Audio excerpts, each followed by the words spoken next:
Binoykot ng mayorya sa pangalawang pagkakataon ang sesyon ng Senado kasunod ng pag-aresto kay Senator Jinggoy Estrada para sa kasong plunder. Kaya naman ang minority bloc na present sa sesyon, nanawagan ng magbitiw si Senate President Alan Peter Cayetano. Pero si Cayetano, kahit wala sa plenaryo, panay naman ang pag-Facebook Live habang binabaratan ang minorya. Live mula sa Senado, nagbabalik si Mon Gualvez. Mon, ano nang update ngayon dyan sa Senado? Wala pa rin ba dyan ang majority bloc? Nako, Julius, no, tila nag-take two yung eksena kahapon dito sa Senado kung saan wala pa ring humarap at sumipot na mga miyembro ng Senado mula sa mayorya at hindi na nga naman natuloy itong sesyon ngayong araw. Kaya nga panawagan na ng minority senators mukhang hindi na kayang pamunuan ni Senate President Alan Peter Cayetano itong Senado. Senate President Alan Peter Cayetano should resign as he has shown that he cannot function as the leader of the Senate anymore. Iisang panawagan ng 11 senador ng minority bloc, mag-resign na sa pwesto si Senate President Alan Peter Cayetano. Giit pa ni Senator Risa Hontiveros, maling-mali ang mga naging pahayag ni Cayetano kahapon. Kabilang na ang anyay, the Senate should go quiet nang dahil sa pag-aresto kay Senator Jinggoy Estrada para sa kasong plunder kaugnay ng flood control scandal. At maling-mali pa yung sinabi niya kahapon na let the Senate go quiet. Ang Senado ay dapat boses ng mamamayan. Kung bubusalan niya, hindi niya bibigyang daan yung boses ng Senado alang-alang sa mamamayan, talagang hindi na siya karapat-dapat mamuno dito. Sa ikalawang pagkakataon kasi, no show na naman ng majority bloc. Kaya ang ending, wala na namang sesyon ngayong araw. Bakit daw hindi sila darating, sir? Ikinadismaya yan ng minorya, kabilang na si Senator Erwin Tulfo. Boycott nga. Yesterday, mali na pa. Real talk lang tayo. Nagalit sila dahil hinuli si Senator Jinggoy. Iniisa-isa daw sila. I know that they have one there, si Senator Marcoleta, pero I don't know if he's coming down. We would appreciate if he will come down, pero the problem is may presiding officer ba? Habang naghihintay nga ang minorya, biglang nag-Facebook Live na naman si SP Cayetano. Dito niya binakbaka ng mga kapwa senador. Let me start with the May 11 change in leadership and also on the walkout by the minority. In both cases, may objective. Ayaw nila magkaroon ng palitan ng leadership.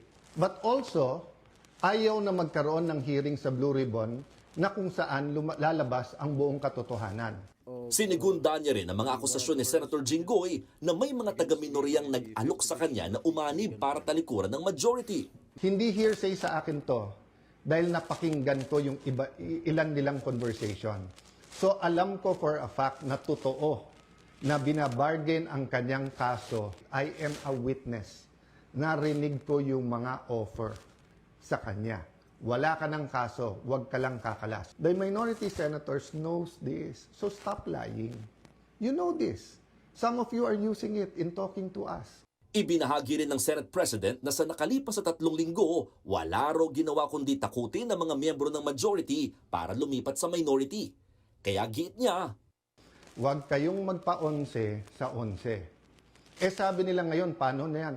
11-11 na. binalikan din ni Cayetano ang pag-walk out ng minority dahil ayaw nito magkaroon ng online voting. Anya, bakit alam ng minority ang timing sa pagkakakulong ni Estrada? Ayaw po nila na magkaroon ng online dahil sa bibig na rin nilang nanggaling. Sabi nga nila, ang isda sa bibig nang gagaling, may ikukulong daw. Bakit nila alam yung timing sa kulong? Pero kung matatandaan, mismo nga ombudsman ang nagsabi kung kailan kakasuhan si Estrada. Sa huli, iginit ni Cayetano na willing naman siyang umalis sa pwesto basta ipakita lang na mayroong 13 miyembro ang minorya. Sabi ko naman sa inyo, no? Pumili tayo ng 13, I'm ready to go anytime, any day. Basta't may 13 na. Show me 13, wala nang problema. Ngayon kasing nagtatago si Senator Bato de la Rosa at inaresto naman si Senator Estrada, uuga-uga ngayon ng Senado. 11-11 ang majority at minority. Base sa konstitusyon, absolute 13 dapat para makapagpalit ng liderato sa Senado. Hamon naman ni Senator Raffy Tulfo kay SP Cayetano, You know this. Some of you are using it in talking to us. Inaabon ko si Alan Peter Cayetano, kung matapang ka, pumunta ka dito bukas, otherwise wag ka. Ang masakit niyan, imbis na pumasok siya rito, itong si SP Alan, sa Facebook siya, papasok.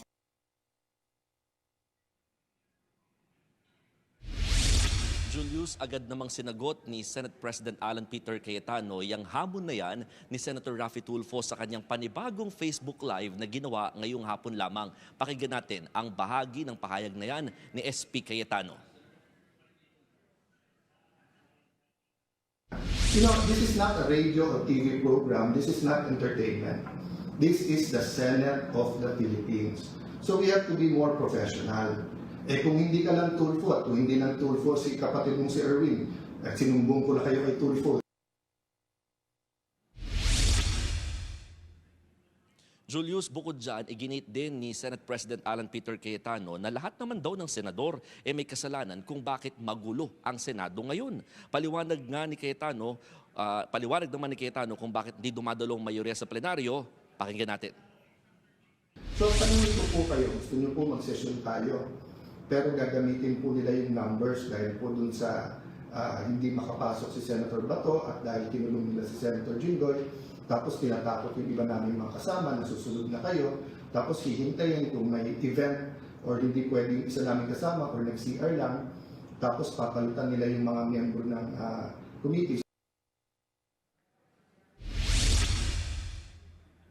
So ngayon, Julius, medyo, kumbaga, ikakapa-kapa ang Senado kung magkakaroon ba ng presence na ng majority senators bukas sa kanilang huling araw ng sesyon para nga bago yung Senate adjournment o baka naman matulad ulit sa ganito eksena na hindi na nga talaga sumipot ang majority senators bilang protesta nga raw nila sa minority. Julius. Mon, base sa video ni Senate President Cayetano, meron siyang logo doon sa likod niya habang siya ay nagpe-Facebook Live. Nasa opisina lang ba siya? At meron ka na bang impormasyon kung nasan yung ibang miyembro ng mayorya? Actually, Julius, tinanong natin yung kanyang mga staff, no? Pero wala silang kinumpirma sa atin kung ito bang pagpe-Facebook Live ni Senate President Alan Peter Cayetano ay ginagawa dito mismo sa loob ng Senado o baka sa ibang lugar. Habang yung ibang mga majority senators, actually kanina umaga, nagkaroon ng pag-preside ng Committee on Higher Education si Senator Loren Legarda pero hindi siya sumagot sa atin nang tinatanong natin kung siya nga ba ay dadalo pa sa sesyon at kung anong reaksyon niya sa hindi nga pagdalo rin ng majority senators kahapon. At habang ang isa sa mga sinasabi na nandito rin sa Senado ay si Senator Rodante Marcoleta pero hindi nga rin nagpakita sa plenary at hindi rin kasi talaga pinapayagang pumanik, no, sa mga offices ngayon ang media mahigpit. Kumbaga yung security, di tayo makapunta mismo sa kanilang mga tanggapan para sana makumpirma kung ang mga majority senators ay nandito ba sa Senado o wala. Julius. Isa pang tanong mo, bukas na ba ang Wi-Fi at ang aircon sa plenaryo? Di ba kahapon sa interview natin kay Senator Raffy Tulfo, sabi niya pinutulan daw, in-off daw yung aircon at internet para hindi magamit ng minorya.